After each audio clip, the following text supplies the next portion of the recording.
नमस्कार मित्रों, कैसे हैं आप। तो अपन आरसीसी के पीवाई क्यूज़ कर रहे थे जिसमें अपन स्टेटमेंट बेस्ड एमसीक्यूज़ देख रहे थे।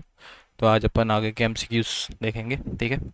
Design of RC column subjected two by axial bending depends upon axial ultimate load, ultimate bending movement about x axis, ultimate bending movement about by axis. तो तीनों पर डिपेंड करता है। ठीक है। This is ultimate movement should be less और equal to 1। ठीक है। बाइएक्सियल बेंडिंग क्या होता है? बाइएक्सियल bending occurs when a column is subjected to bending movement about both the major and minor axis of its cross section. ठीक है। In addition to the axial load, this can happen due to eccentric loading, lateral force or frame geometry. Transfer reinforcement in slab is provided to serve the following purpose: it keeps the main reinforcement in position, it distributes the shrinkage and temperature cracks more evenly, it distributes the effect of point load on the slab more evenly and uniformly. तो तीनों काम करता है transfer reinforcement. ठीक है। Transfer reinforcement, जिसको distribution reinforcement भी बोलते हैं, is provided in a direction at the right angle to the span and of the slab. The transfer reinforcement is provided to serve the following purpose: it distribute the effect of point load on the slab more evenly and uniformly, it distribute the shrinkage and temperature crack more evenly, it keeps the main reinforcement in position, prevent diagonal cracks and enhance the shear capacity. ठीक है। Which are the following are the recommended condition for curtailment of flexural reinforcement for B? Condition देखते हैं कौन कौन सी दी गई हैं। Extension beyond the theoretical cutoff point, provision for maintaining the shear capacity at the cutoff region, provision for curtailment of reinforcement for positive movement, provision for curtailment of reinforcement for negative movement। तो all of the option. ठीक है।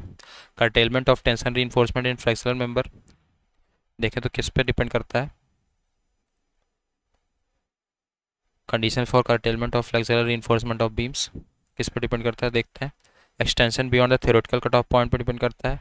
Provision for maintaining the shear capacity at the cutoff region, provision for curtailment of reinforcement for positive movement, provision for curtailment of reinforcement for negative movement। ठीक है। तो cut off region, positive movement, negative movement, curtailment of bundle bars। The following statements are related to one-way and two-way RC slabs. Select the correct option. Statement 1. In a one-way system, the constituent of load path are visualized as parallel rows of skeletal members with the capability to transfer the loading perpendicular to their length only. ठीक है। Statement 2 क्या है? In a two way system the floor may be consisting of intersecting member which allow the applied load to be registered by one member. Statement first false है, statement second correct है। ठीक है। A one-way slab is supported by two parallel walls or beams with a length to breadth ratio of 2 or greater. ठीक है। and it bends only in one direction। किस direction में? Spanning direction में। as it transfer load to the two parallel walls or beams supporting each other। ठीक है। और ये load को ट्रांसफर करता है टू पैरेलल वॉल्स में या कि बीम्स में विच सपोर्टिंग ईच अदर। ठीक है। टू वे सिस्टम में the floor may be consider as consisting of intersecting members which allow the applied load to be registered by one member और shared by the intersecting member. ठीक है। For an RC horizontal beam, shear reinforcement is to be designed as shear reinforcement in the form of vertical bars known as stirrups, shear reinforcement in the form of inclined bars, shear reinforcement in the form of longitudinal bar. According to code recommendation, shear reinforcement may be provided as A and B। ठीक है। तो design of share reinforcement की बात करें तो share reinforcement shall be provided in any of the following form: vertical stairs के form में, bent up bars with stairs के फॉर्म में, इंक्लाइंड स्टेयर्स के फॉर्म में। ठीक है। मेन एम क्या होता है स्टेयर्स को प्रोवाइड करने का? ताकि वो मेन reinforcement रिबार को होल्ड किए रहे इन द आरसीसी स्ट्रक्चर। ठीक है। They are provided at proper intervals to beam and column for preventing them from buckling. ठीक है। अब बकलिंग से बचाता है। Stairs are sometime placed diagonally and often vertically as well. This is done to prevent shear failure which is usually diagonal in case of cracks in beam. ठीक है। Stairs को कभी कभी डायगोनली और वर्टिकली भी प्रोवाइड किया जाता है। ये इसलिए किया जाता है ताकि शियर फेलियर जो कि यूजुअली डायगोनल के केस में डायगोनली होता है उसको प्रिवेंट किया जा सके। ठीक है। Shear enforcement is design to resist shear force in excess of shear strength of concrete. ठीक है। शियर इन्फोर्समेंट को डिज़ाइन किया जाता है शियर फोर्स जो एक्सेस में शियर फोर्स है उसको रजिस्ट करने के लिए। ठीक है। They are provided in form of vertical और इंक्लाइंड स्टरप्स और longitudinal reinforcement bent up at 45 degree. ठीक है। इसको प्रोवाइड किया जाता है किसके फॉर्म में? इन फॉर्म ऑफ वर्टिकल और इंक्लाइंड स्टरप्स के फॉर्म में या कि लॉन्गिट्यूडनल रिइंफोर्समेंट को बेंट अप किया जाता है एट 45 डिग्री एट लोकेशन जहाँ पे there is no longer need to resist bending, ठीक है। जहाँ पे बेंडिंग को रजिस्ट करने की कोई नीड नहीं होती तो रीइंफोर्समेंट को 45 डिग्री में बेंड कर दिया जाता है, ठीक है। According to IS 456/2000 which of the following statement is true with respect to reinforcement provided in the reinforced concrete column. तो maximum longitudinal reinforcement in an axially short column is 6% of the cross sectional area, ये सही है, ठीक है। As per IS 456/2000, clause 26.5.3.2.1, the cross-section area of longitudinal reinforcement shall not be less than 0.8% nor more than 6% of the gross cross-section area of the column. The bar shall not be less than 12 mm in dia. Spacing of longitudinal bar measured along the periphery of the column shall not exceed 300 mm, ठीक है। Which of the following is not an assumption made in limit state of collapse in flexure?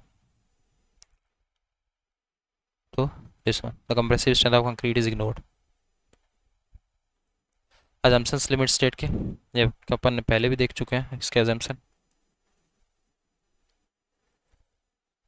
Identify the false statement from the following pertaining to the design of concrete structure. A rectangular slab whose length exceeds twice its width always behave as two-base slab regardless of the support condition. तो ये गलत statement, ठीक है।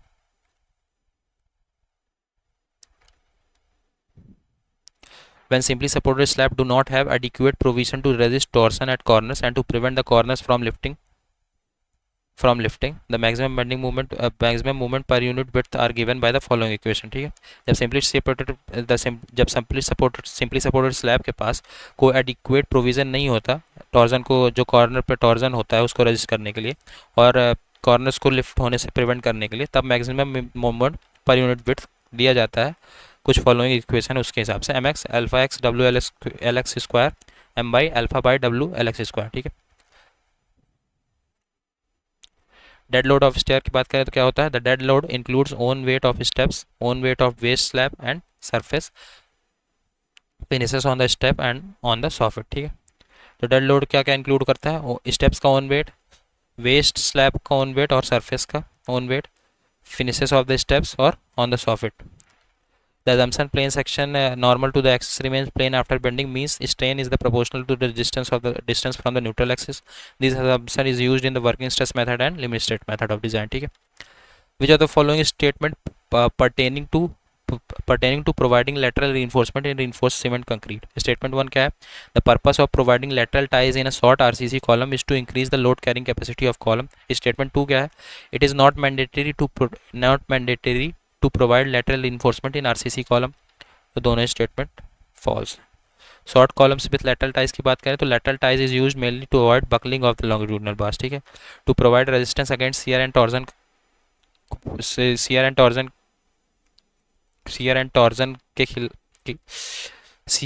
torsion के against resistance provide करने के लिए short column को लेटरल टाइज के साथ दिया जाता है। It also hold the longitudinal bars in position during construction, it also prevent premature buckling of individual bar, ठीक है।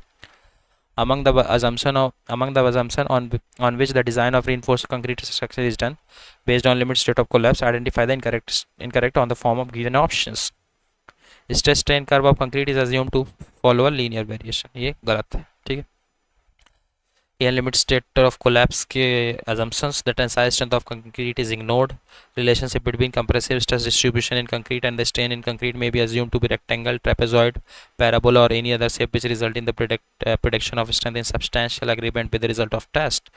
The design purpose for design purpose, the compressive strength of concrete in structure shall be assumed 0.67 FCK, characteristic strength of concrete in cube. The design stress strain curve is obtained by scaling down the ordinate of the characteristic stress strain curve by the appropriate partial safety of factor, ठीक है। For the development of full strength in stirrup, the development length shall be bent satisfying the following criteria. कौन से criteria? पहली criteria क्या दी गई है, the end of the stirrup shall be bent through an angle of at least 90 degree around the bar of at least its own dia and continued beyond the end of curve for length at least 8 times the dia. The end of the bar shall be bent through angle 135 degree around the bar at least its own dia and continued beyond the curve for a length of 6 times of the bar of dia. The end of the bar shall be bent through angle of 180 degree around the bar of at least its own dia and continued beyond the end of curve for the length of 4 times of the bar of the dia. ठीक है, तो इसमें correct option क्या है, सारे ही correct है. ठीक है, तो एज पर आइस 456 2000, 90 डिग्री के लिए length at least 8 times,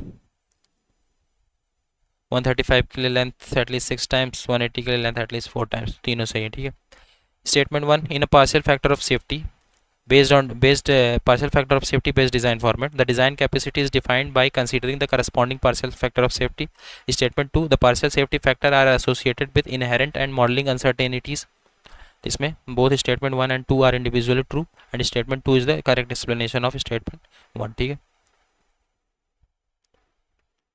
Statement 1, the theory of reinforced concrete is developed with the assumption that there is perfect bond between steel and concrete, in other words there is no slip. Statement 2, in case of ribbed bar there is no need to check the bond failure, ठीक है। तो statement first true है, statement second false है, ठीक है।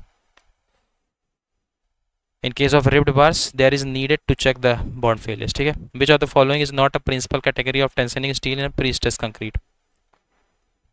Mechanical, electrical, hydraulic, chemical, तो सारे ही हैं, नन ऑफ द अबव, ठीक है। Various type of device use for tensioning steel are group with principal categories mechanical, hydraulic, electrical, chemical, ठीक है। प्री स्ट्रेसिंग के बारे में अपन पहले भी देख चुके हैं। The following are the acceptance criteria for the flexural strength of concrete. Thus, the concrete complies with the specified flexural strength. Criteria 1 क्या है? Mean strength of determined from any group of 4 consecutive test result exceed the specified characteristic strength by at least 0.3 Newton per mm square. Second criteria क्या है? The strength determined from the any test result is not less than the specified characteristic strength of 0.3 Newton per mm square. तो इसमें दोनों criteria जो है correct है, ठीक है। Flexural strength, when both the following condition are met the concrete complies with specified flexural strength. जब दोनों कंडीशन जो नीचे दी गई हैं वो कंप्लीट होती हैं तब जो कंक्रीट है वो एक स्पेसिफाइड फ्लेक्सुरल स्ट्रेंथ देता है। कौन कौन सी condition? The mean strength determined from any group of consecutive test result, mean strength जो कि किसी भी group of 4 consecutive test result से डिटरमाइन किया गया है, ठीक है, वो स्पेसिफाइड कैरेक्टरिस्टिक स्ट्रेस से at least 0.3 newton per mm square ज़्यादा हो, ठीक है। Exceeds the specified characteristic strength by at least 0.3 newton per mm square, ठीक है। और दूसरा क्या कंडीशन है? The strength determined from any result is not less than the specified characteristic strength less 0.3 newton per mm square, ठीक है। Strength जो कि डिटरमाइन किया गया है किसी भी टेस्ट रिजल्ट से वो स्पेसिफाइड कैरेक्टरिस्टिक स्ट्रेंथ से 0.3 न्यूटन पर mm स्क्वायर छोटा ना हो, ठीक है। 0.3 न्यूटन पर mm स्क्वायर से छोटा ना हो। For a slab continuous over support and design a simply supported slab, which of the following statement is are correct? पहला स्टेटमेंट है reinforcement shall be provided over the support to control cracking. दूसरा है reinforcement shall have a cross sectional area of not less than 1/4 that required in the middle of the joining span. Third, reinforcement shall extended at least 1/10 of the clear span in adjoining span. तो तीनों correct है, ठीक है। For those slab which are continuous over support and designed as simply supported slab, उनके लिए as per IS 456 D 2.1.1 at least 50% of the tension reinforcement provide करना चाहिए mid span पे, should extend to the support, ठीक है, और वो extend हो सपोर्ट तक। रिमेनिंग जो 50% बचता है should extend to the 0.1 LX या कि 0.1 L by of the support as appropriate, ठीक है। The reinforcement provided over the support to control cracking in the form of torsional reinforcement provide करना चाहिए सपोर्ट पे ताकि वो क्रैकिंग को कंट्रोल कर सके। इन द किस फॉर्म में reinforcement प्रोवाइड करना चाहिए? इन the form of torsional reinforcement, ठीक है। reinforcement shall have a cross sectional area of not less than 1/4 than required in the middle of the joining span, ठीक है। reinforcement के पास जो क्रॉस सेक्शन एरिया होना चाहिए वो 1/4 ऑफ जो मिडिल स्पैन पे या जॉइनिंग स्पैन के middle of the joining span पे जो reinforcement है उससे छोटा नहीं होना चाहिए, उससे उसके एरिया से छोटा नहीं होना चाहिए, ठीक है। Which of the following statement is correct for the ferro cement water tank? के लिए क्या करेक्ट है? In India ferro cement water tanks are permitted for capacity of 10,000 litres only. Second statement क्या है? The recommended mix design for one part cement as 1.5 to 2.5 part of sand by mass with a water cement ratio 0.35 to 0.45. Third statement, minimum percentage reinforcement in two principal direction is not less than 1% with minimum clear cover 4 mm. तो इसमें तीनों सही है, ठीक है। देखते हैं criteria फेरो cement water की। Ferro cement water tanks up to 10,000 litre capacity are designed as per IS 13356 1992 as per clause 3.2.1। Minimum free board कितना होना चाहिए? 75 mm। मिनिमम क्लियर कवर होना चाहिए 4 mm। Recommended mix proportion in 1 part of cement 1.5 to 2.5 part of sand by mass और water cement ratio 0.35 से 0.45, ठीक है। Minimum cross section area main reinforcement के किसी भी in any one of the two principal direction किससे कम नहीं होना चाहिए, should not be less than 1% of the gross section area of the element, ठीक है। Which of the following load to be considered as vertical carried by lintels? Statement 1, distributed load from the dead weight of the lintel and the masonry wall above the lintel and any floor or roof. Statement 2, dead and live load supported by the masonry. Statement C, concentrated load from the floor, beam, roof, joist and other members that frame directly into the walls. तो तीनों options correct हैं। Vertical loads carried by lintel typically क्या क्या include करता है?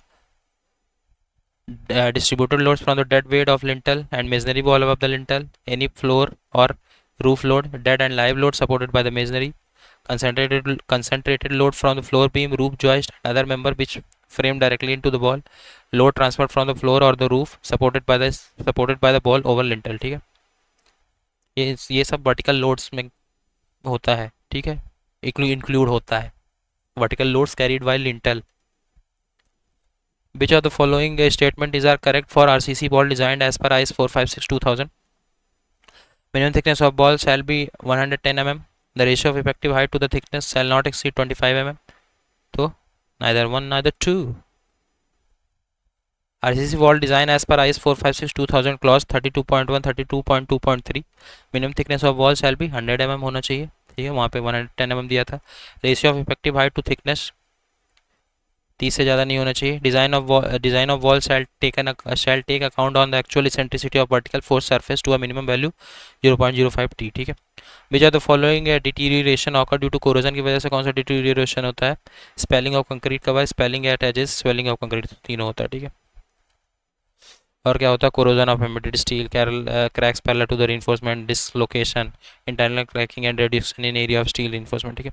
Which are the following coating can be use for preventing reinforcement corrosion? तो epoxy coating, metallic coating, zinc coating, तीनों coating का यूज किया जाता है, ठीक है। In the design of flexural member the maximum depth of neutral axis एक्सियोमैक्स किस पे डिपेंड करता है?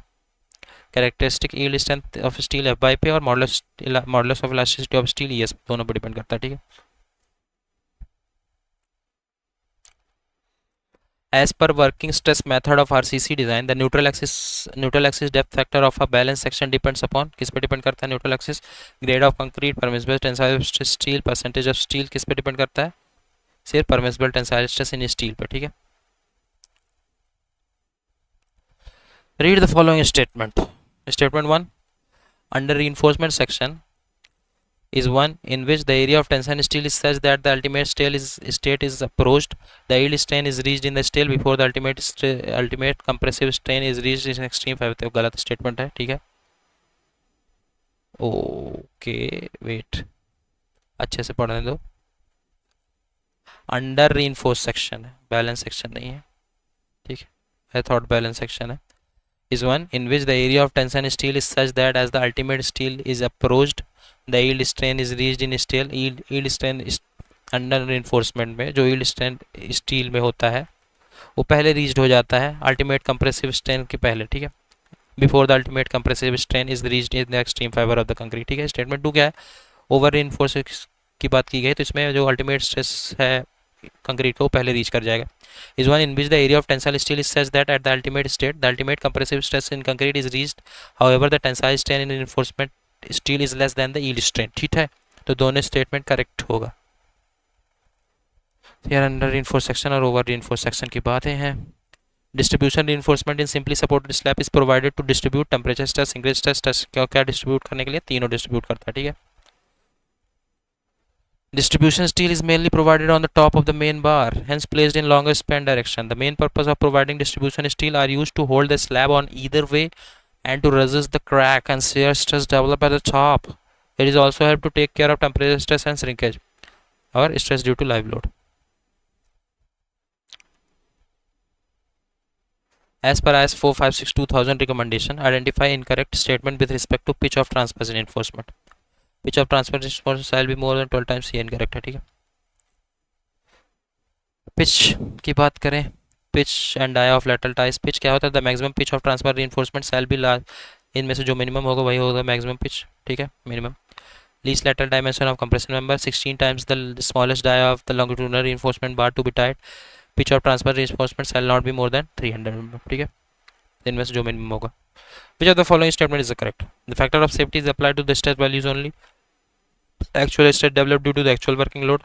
Design usually result in relatively small section of the structural member.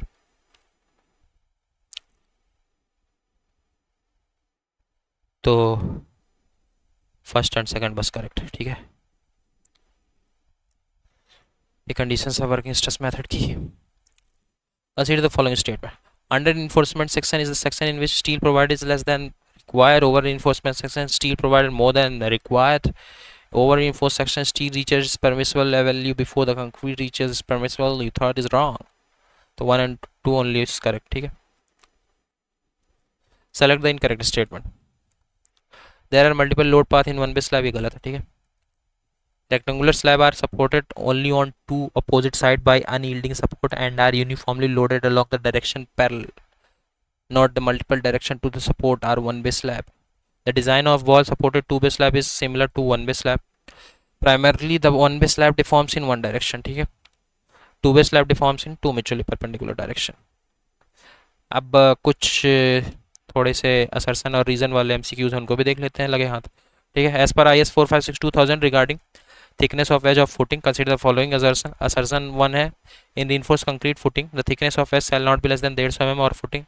In plain and reinforcement concrete footness footing the thickness at the edge shall not be less than 100 mm. इसमें से correct कौन सा है? Assertion 1 is true and assertion 2 is false, ठीक है. This implies that reinforced concrete footing require a minimum thickness at 150 mm at the edge, but plain unreinforcement concrete footing do not necessarily need to meet this requirement, ठीक है. इसका मतलब जो reinforced concrete footing होता है उसको minimum thickness 150 mm की ज़रूरत होती है एज पे, जबकि जो प्लेन या कि अनरीइंफोर्समेंट कंक्रीट होता है फुटिंग पे उसको कोई ऐसी रिक्वायरमेंट की जरूरत नहीं होती, ठीक है. In reinforced concrete footing the thickness at the edge shall not be less than 300 mm for the footing on pile, ठीक है. reinforced concrete footing के केस में जो थिकनेस एज पे होगी वो 300 mm से छोटा नहीं होना चाहिए फॉर पुटिंग ऑन पाइल, ठीक है. Hence assertion 1 true है, assertion 2 false है, ठीक है. Assertion A, losses in pre-stress of pre-tension beam are more than the losses in post-tension beam. Reason this is partially due to the effect of elastic shortening. तो इसमें दोनों A and R correct है and R is the correct explanation of A, ठीक है. These are the losses. इसके बारे में अपन ने पहले भी देखे हैं इस pre-stress कंक्रीट वाले चैप्टर्स में, ठीक है. Assertion, the behavior of over reinforced beam is more ductile than under reinforced beam. Over reinforced beam concrete more steel and steel is more ductile than concrete. इसमें A false है, R true है, ठीक है. तो यहाँ पे अपना assertion statement based MCQ और assertion and reason MCQ complete होता है, ठीक है. Thank you so much.